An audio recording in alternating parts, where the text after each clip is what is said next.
Oi, turma. Nessa aula a gente vai falar especificamente sobre duas categorias de materiais muito utilizados na construção civil e, consequentemente, nos projetos de interiores, especificamente em relação ao impacto que eles têm nas mudanças climáticas, tá? Então, os materiais que a gente vai falar nessa aula são a madeira e o plástico, que são dois grupos bastante significativos no uso, né, de produtos, de materiais e de especificações que a gente pode fazer em um projeto de interiores, tá? Então eu vou começar pela madeira, né? E já é um entendimento comum e amplamente noticiado de que o desmatamento vem aumentando, né, desde mais ou menos 2013, por aí, né? A gente pode ver aqui, né, nesses gráficos que são de estudos do INPE, né, que a partir de 2012, né, embora tenha tido aqui um recuo, né, nessa taxa de desmatamento e aqui também, esse desmatamento da Amazônia, principalmente, vem crescendo paulatinamente, né? E no ano de 2019 ele teve um crescimento acentuado mesmo, né? Que representa praticamente 30% de aumento, né, em relação ao ano anterior. A gente pode ver aqui nesses gráficos, né? O desmatamento do ano de 2020 bateu vários recordes também. Teve aquele episódio, né, da intensidade de queimadas na Amazônia ter trazido uma nuvem escura de fumaça, né? Acho que foi em 2019 mesmo, porque 2020 a gente entrou na pandemia, né? Ter trazido uma nuvem escura de fumaça para São Paulo, né? Que deixou todo mundo chocado, saiu no noticiário. Eu mesma estava em São Paulo e foi assustador ver, né? Aquela fumaça toda escura que anoiteceu São Paulo durante o dia, né? Tamanha a intensidade da devastação da floresta amazônica, né? E o desmatamento na Amazônia ele está diretamente relacionado à expansão da agricultura, na monocultura da soja, né, para exportação, e diretamente relacionado também à implantação de pastagens, né, para aumentar aí a pecuária, né, a criação de gado para fornecimento de carne, tanto para o mercado brasileiro quanto para o mercado internacional, né.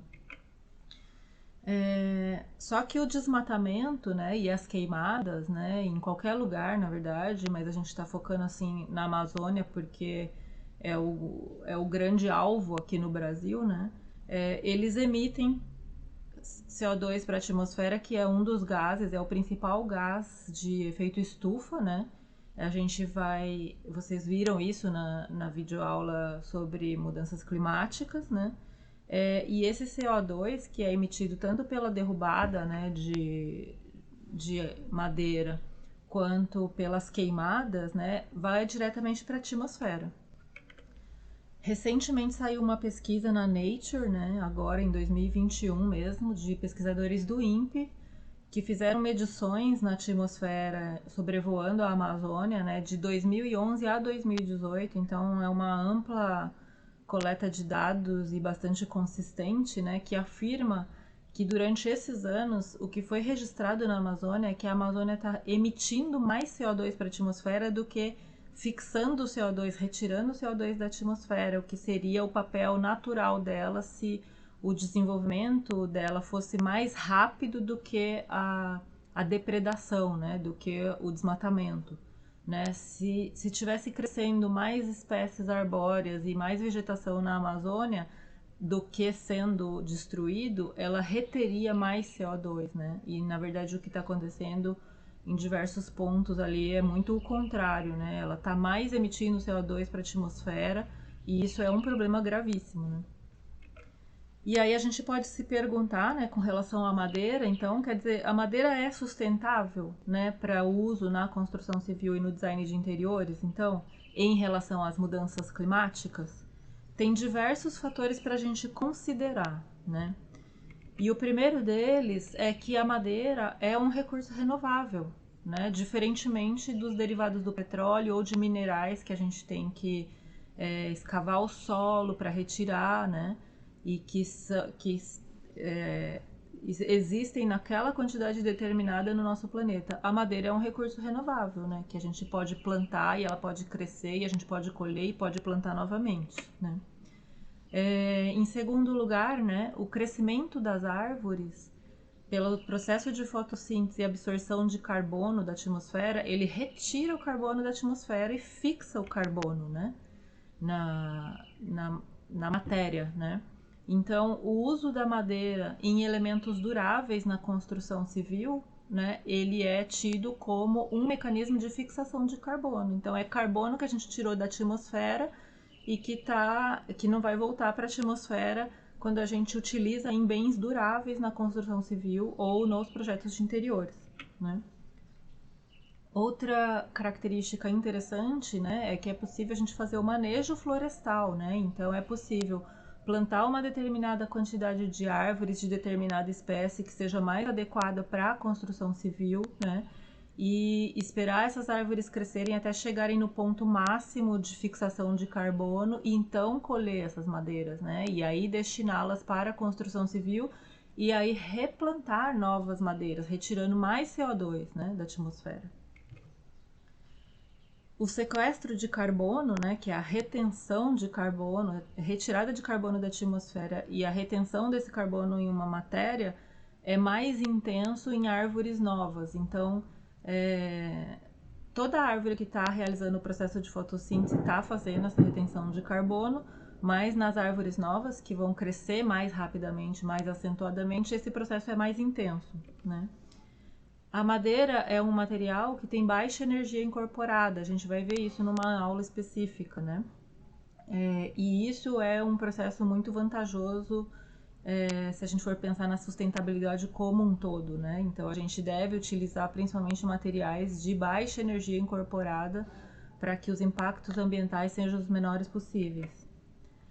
Além disso, né, quando a gente tem madeiras de manejo florestal, né, os resíduos podem ser aproveitados para a fabricação de novos produtos, né, como os produtos que usam materiais em partículas e em pedaços, como MDF, MDP, que são materiais amplamente usados, né, tanto nos projetos de interiores como na arquitetura em geral.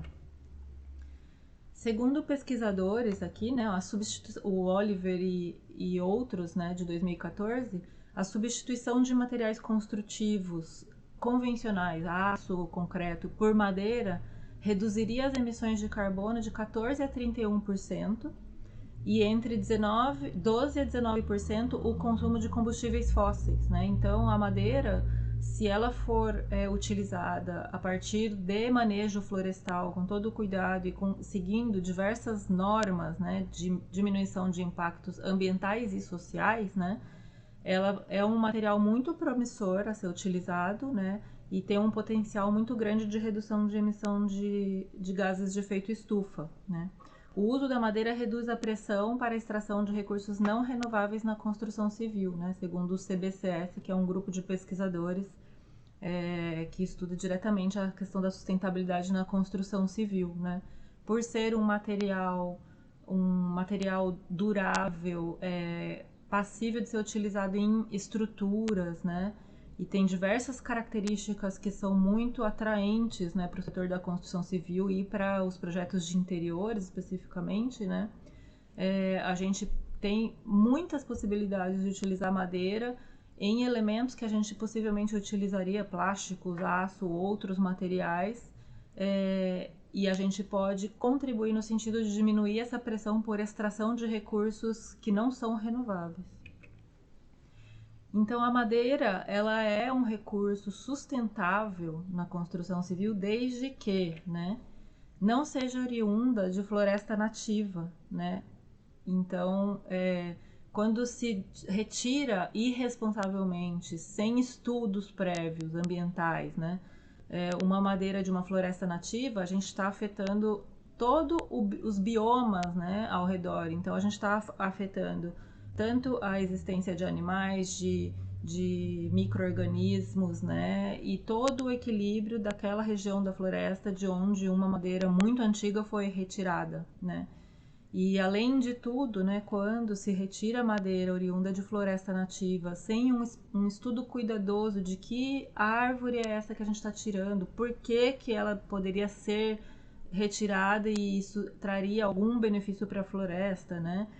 Sem um estudo de impacto ambiental e de manejo adequado, né? Quando se retira irresponsavelmente, né, pelo desmatamento ilegal mesmo, né?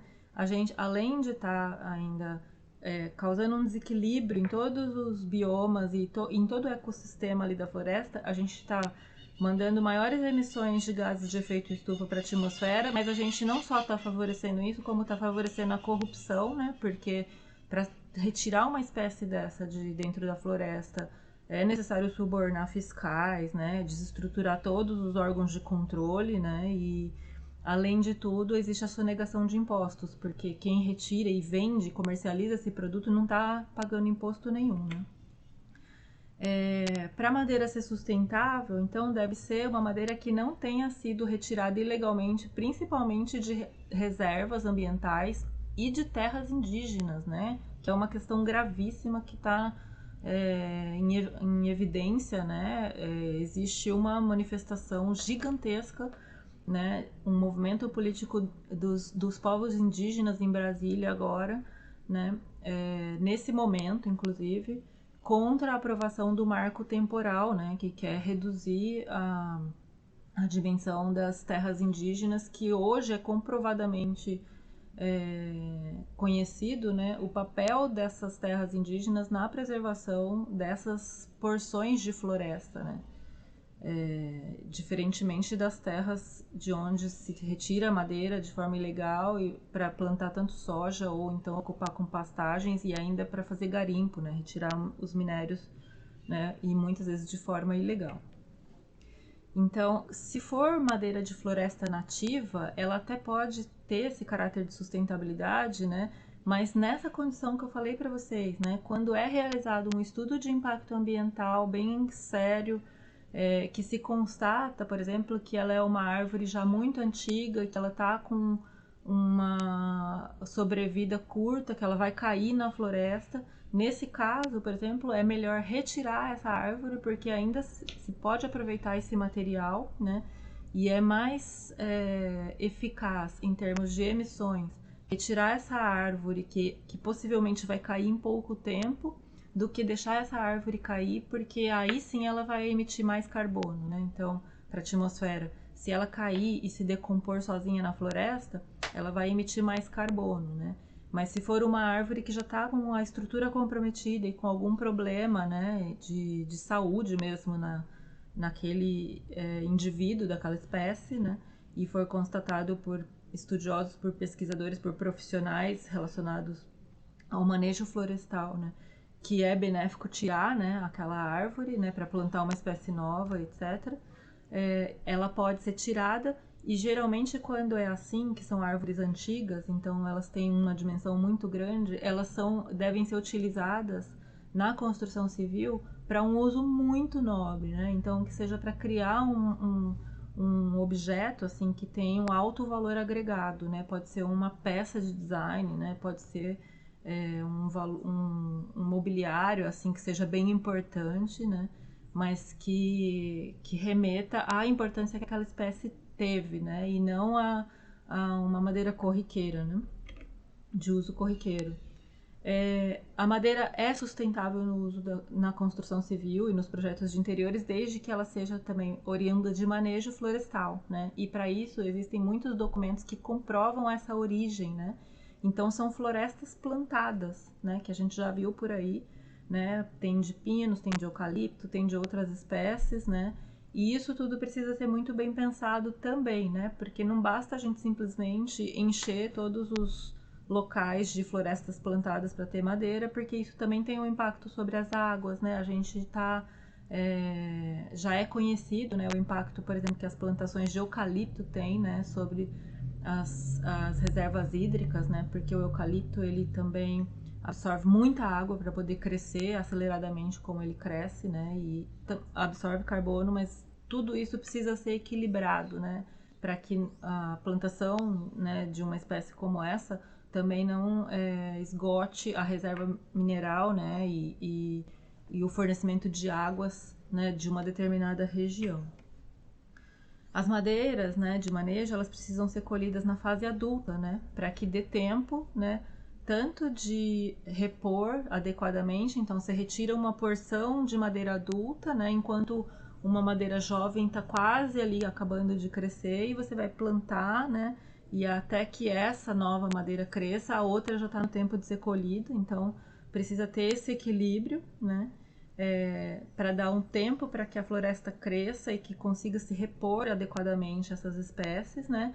E para também aproveitar, né, o máximo possível a fixação, o processo de fixação do carbono nessa madeira, né? Então existe essa curva de crescimento, né? A taxa de absorção de carbono é maior quando a espécie é nova, e ela vai chegando num ponto ótimo ali de ser colhida, né? Até quando passa a ser mais proveitoso retirar do que deixar ela continuar num ritmo lento de absorção de carbono, né?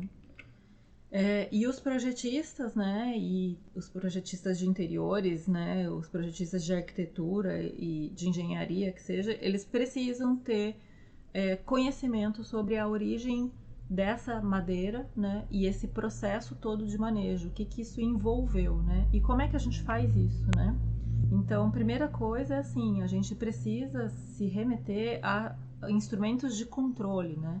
E o primeiro instrumento de controle que eu posso falar para vocês, que é um facilitador, né, do entendimento da origem desse material, é o selo FSC, né? Então, para a gente fazer aquisição de madeira para os nossos projetos e materiais e tudo, né, imobiliário, a gente precisa saber da origem florestal dessa madeira, e o selo FSC é um selo que não só garante a origem, mas ele tem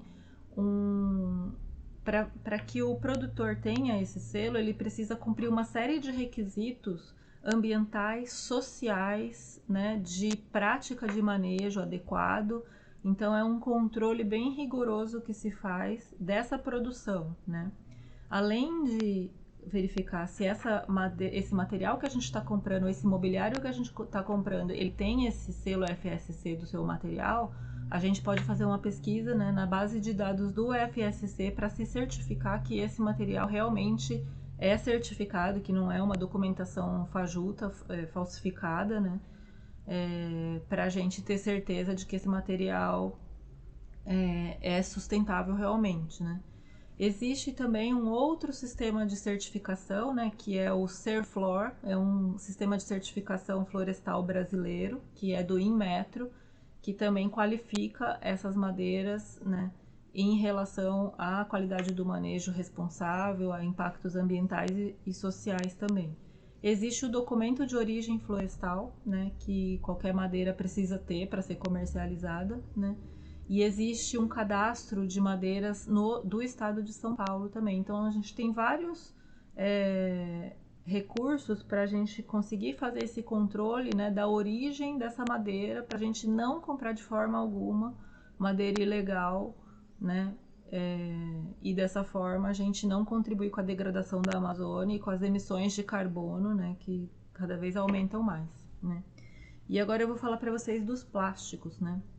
Nos plásticos, o que é essa composição de plásticos, né? O plástico são polímeros orgânicos sintéticos, né? E eles têm uma estrutura, né, com ligações de carbono e às vezes com outros elementos, porque na verdade tem diversos tipos de plásticos, né? E a matéria-prima do plástico, ela se origina principalmente dos combustíveis fósseis, né, que podem ser o carvão, o petróleo e o gás natural. O plástico, né, ele tem uma grande durabilidade, né? E durante muito tempo a gente achou que isso seria uma qualidade do plástico, né? E recentemente a gente está vendo que essa qualidade do plástico, né, que faz ele ser tão durável, também é um dos principais fatores de geração de impactos ambientais, tá? Só que a nossa sociedade hoje não consegue mais viver sem plástico, porque não é simplesmente. A gente muitas vezes não tem como escolher, né? Porque os produtos chegam pra gente feitos à base de plástico. Então, se a gente olhar ao nosso redor, né? Eu olho aqui, tem o teclado do meu computador, tem o mouse, né? Tem o meu celular, tem o fio do meu fone de ouvido. Tudo é feito à base de plástico, né? Só que a gente não. A gente precisa começar a entender, né, quais são os impactos que o plástico causa ao meio ambiente, tá? A previsão, né, que existe hoje de produção do plástico é que ela aumente até 4 vezes mais até 2050, né? O que é uma previsão, assim, catastrófica, ambientalmente falando, né? Se a gente for comparar aqui, né, olha, em 1950, quando a gente ainda não tinha esse uso tão difundido, né, do plástico, a gente tinha uma produção aqui de 2 megatoneladas, né, de plástico, né? Já por volta de 2015 aqui, olha, de 2 megatoneladas a gente foi para 381 megatoneladas, né, o que já aumentou exponencialmente. E a previsão de produção de plástico até 2050 é de 1.503 megatoneladas, né? Isso aí já vai lá para gigatoneladas, né? E a quantidade de resíduos que isso vai gerar, né, para o meio ambiente é um impacto muito significativo e a gente vai ver por quê, tá? Desde que os plásticos começaram a ser produzidos e amplamente difundidos pelo mundo, existe uma grande preocupação na área da saúde em relação aos plásticos, que é com relação à toxicidade. A gente vai ter uma aula especificamente sobre isso no curso, né? Mas o que eu posso adiantar para vocês é que a difusão, né, do uso do material plástico e o impacto do plástico ao final da sua vida útil, né, gera problemas de saúde relacionados a câncer, infertilidade, geram distúrbios hormonais nos seres humanos que são muito graves, tá? Mas se antes, né, a comunidade científica como um todo se preocupava com os plásticos bastante em relação à toxicidade, né, do plástico, atualmente essa preocupação também se volta à questão da emissão dos plásticos de gás durante vários processos, né, mas em relação às mudanças climáticas, tá?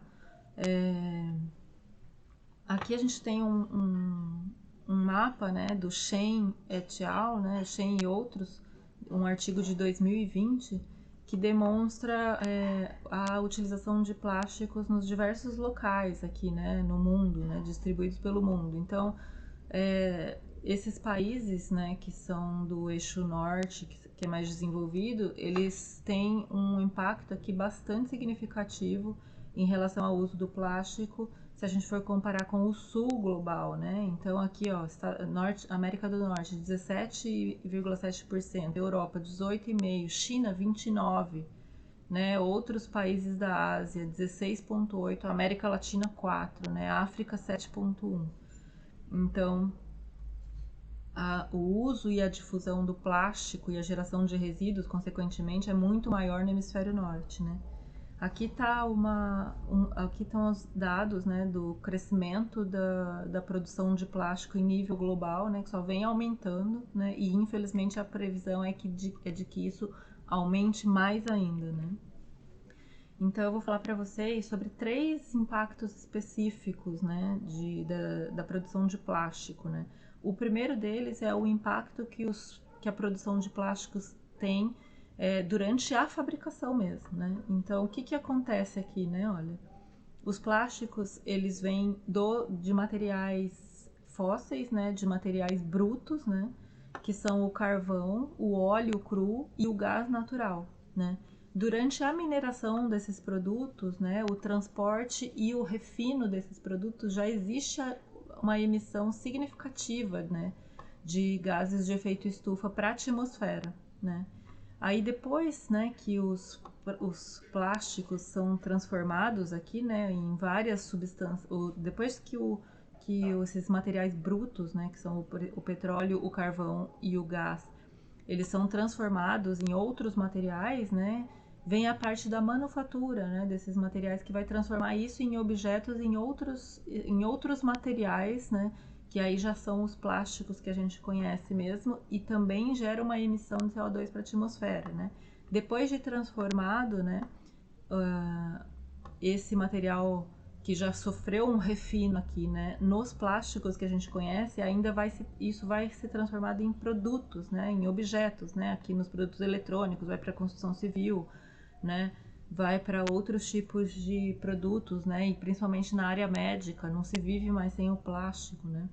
Então aqui também gera uma emissão, né, quando a matéria bruta plástica já se transforma em produtos específicos para a gente usar. Então, existem emissões de gases de efeito estufa nessa cadeia produtiva, né, desde lá da extração, né, até que isso chega no ambiente onde ele vai ser utilizado como um objeto plástico mesmo, né. Depois, né, durante o uso, esse objeto ele não está necessariamente emitindo, embora possa estar, né? Tem materiais plásticos que podem emitir substâncias durante a fase de uso, né? Mas o segundo impacto que eu queria apresentar para vocês é o impacto que o plástico causa ao final de sua vida útil, né? Então, olha, como os plásticos são difíceis de serem decompostos naturalmente, eles se acumulam na terra e na água doce e nos oceanos por muitas décadas, muitas mesmo, né? A durabilidade do plástico pode ser superior a 300 anos, então é muito tempo, né? São gerações e gerações, né? Provavelmente lá na sua quinta geração, o plástico que a gente usou hoje ainda vai estar por aí nesse mundo, né? E aí existem algumas maneiras de tratar esse lixo, esse resíduo plástico, né, ao final de sua vida útil, né? A primeira delas é a reciclagem, né?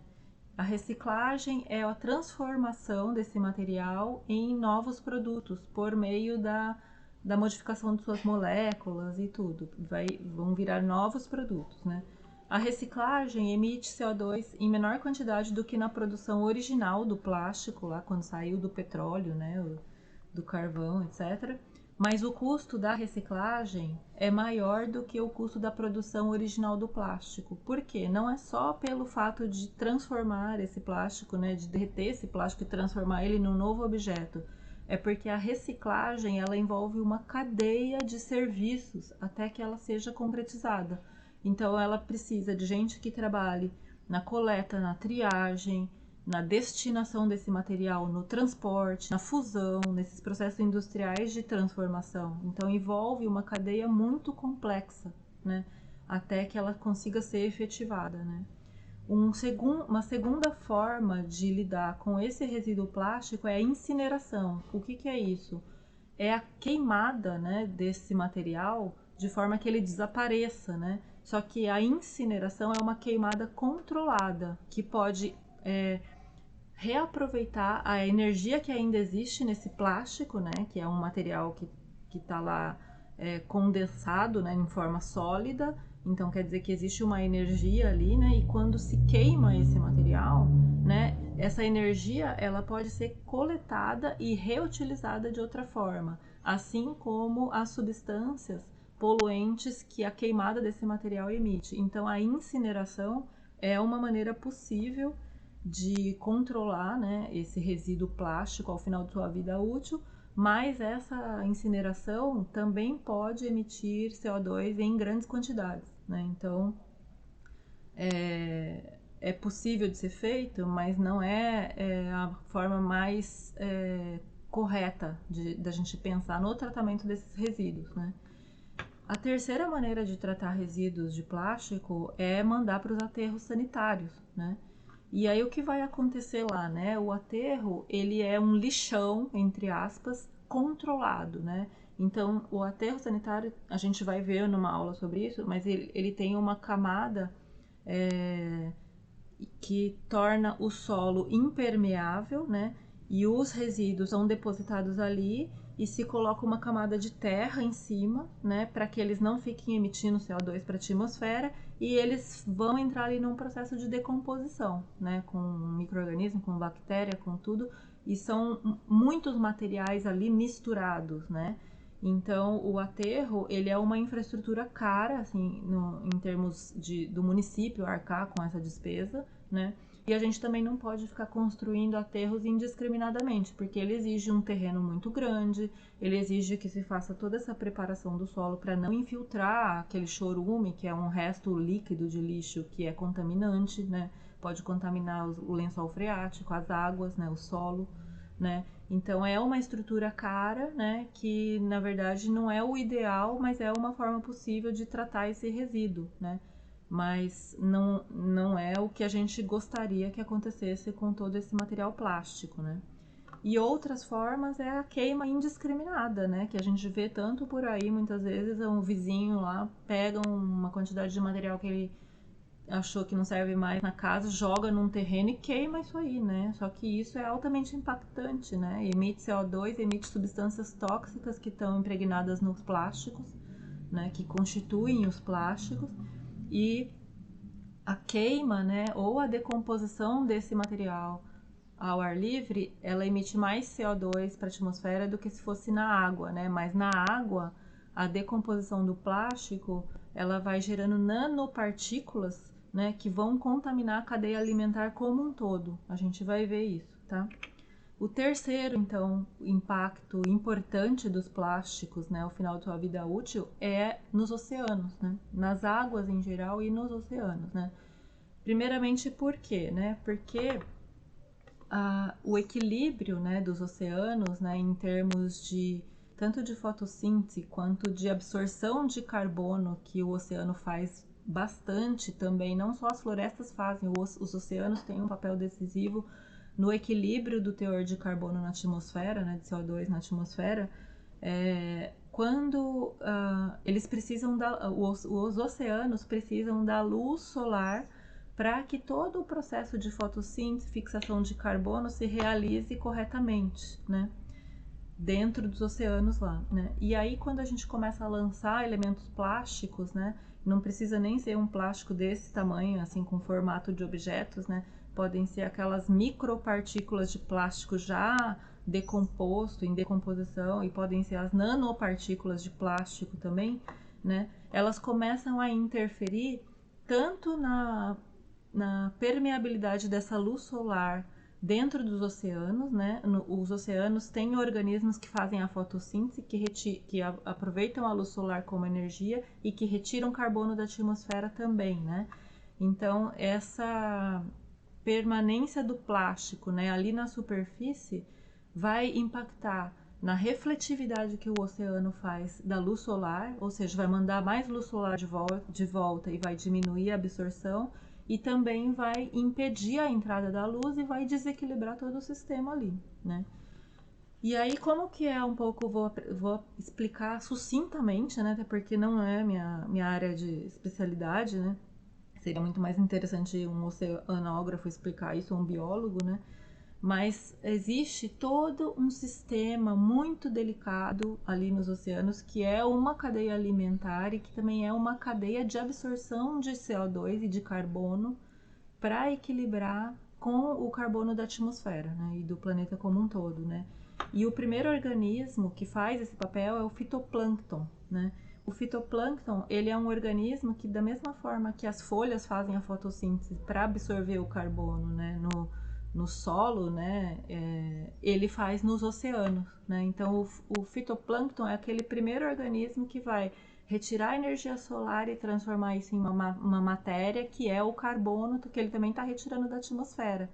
E quando existem esses resíduos de microplásticos, né, isso impede esse processo da fotossíntese, diminui, né, a eficiência do fitoplâncton nesse processo de conversão de energia e de carbono. Então, diminui a potência, né? Então, quer dizer que o oceano já vai deixar de absorver uma quantidade grande ali de carbono só por causa dessa contaminação do fitoplâncton e do acesso menor que ele vai ter à luz solar, né? Só que depois, né, esses microplásticos, eles vão se impregnando em todos os outros organismos, né, e vão diminuindo a capacidade desses organismos marítimos de reterem o carbono e de trazerem o carbono para o fundo do mar, né, que esse é um outro processo que acontece para reter o carbono, para fixar o carbono nos oceanos, né, que são os sedimentos de carbono. Então, a interferência do plástico impede que o oceano e esses organismos fitoplânctons ou plânctons retirem o carbono da atmosfera, né, na quantidade que eles retirariam se tivessem em equilíbrio, e também impede, né, que o carbono retirado chegue ao fundo dos oceanos, que é onde ele vai ficar sedimentado, né? Então esse carbono tende a voltar, né? Então da mesma forma que a Amazônia está emitindo mais carbono do que retirando, o mar impregnado de plástico também sofre essa mesma consequência, né? Ele pode passar a emitir mais do que retirar carbono da atmosfera, né? E isso é catastrófico em termos de aquecimento global, né? Em termos de mudanças climáticas, né? E segundo o Shen, né, o que a gente deveria fazer então para mitigar, né, esse impacto danoso que os plásticos têm, né, ambientalmente? Primeira coisa seria o controle da produção de plásticos globais, né? Então, produzir somente o plástico que que é extremamente necessário, então da área da saúde, né? Onde fazer estudos, né, de onde a gente pode substituir o plástico por materiais que não sejam tão danosos, né? E a gente pode fazer isso, né? Depois, né, proibir a produção global de plásticos desnecessários, como o de embalagem de uso único. Eu sempre falo isso, a embalagem do Yakult, né? Ela saiu lá de uma reserva de petróleo, foi processado, tudo virou aquele copinho com um iogurtinho que você abre, tuf, 30 segundos, acabou, já jogou, já virou um lixo que vai ficar 300 anos lá na natureza, né? Depois, melhorar o tratamento e a eliminação de resíduos plásticos. E o Shen e outros, né, que são esses pesquisadores que escreveram esse artigo, eles afirmam, né, que a reciclagem, né, ela precisa, na verdade, de uma coordenação dos poderes públicos e precisa de incentivos financeiros para que ela venha a acontecer em maior quantidade, né? Acabei não passando aqui, mas só para mostrar para vocês, né, ó, 40% dos resíduos de embalagem são de plásticos e 60% são de não plásticos, né? Mas desses 40% de resíduos aqui, né, olha, só 14% é que são reciclados, né? Nos Estados Unidos existe uma reportagem que a gente vai ver lá na aula de reciclagem, mais do meio para o final desse curso, que o recorde de reciclagem que teve até hoje foi de 9%, né? Então, ó, somente 14% do plástico é reciclado, 14% é incinerado, 40% do plástico mundial vão para aterros sanitários e 32% são essa decomposição descontrolada, né? Então, a nossa situação em termos de reciclagem, ela é muito precária ainda, muito pouco feito a reciclagem, né? E aqui para o Shen, pesquisador, né, os pesquisadores do Shen e outros, né, é muito necessário melhorar o tratamento e a eliminação de resíduos plásticos, seja por meio de reciclagem ou de outros usos, outras destinações controladas e mais adequadas ambientalmente, né? E é necessário muito que se faça a avaliação do impacto dos microplásticos ambientais no clima. Esse estudo do Shen talvez seja o primeiro que foi feito dessa maneira tão rigorosa e focada nessa questão das mudanças climáticas, né? Então é isso, a gente precisa ter muito essa noção, né, de que as especificações que a gente faz de materiais plásticos no design de interiores, essas especificações vão gerar efeitos aí também nas mudanças climáticas, tá, pessoal? Essa aqui é a referência bibliográfica. Espero que tenha sido útil essa aula, tá bom?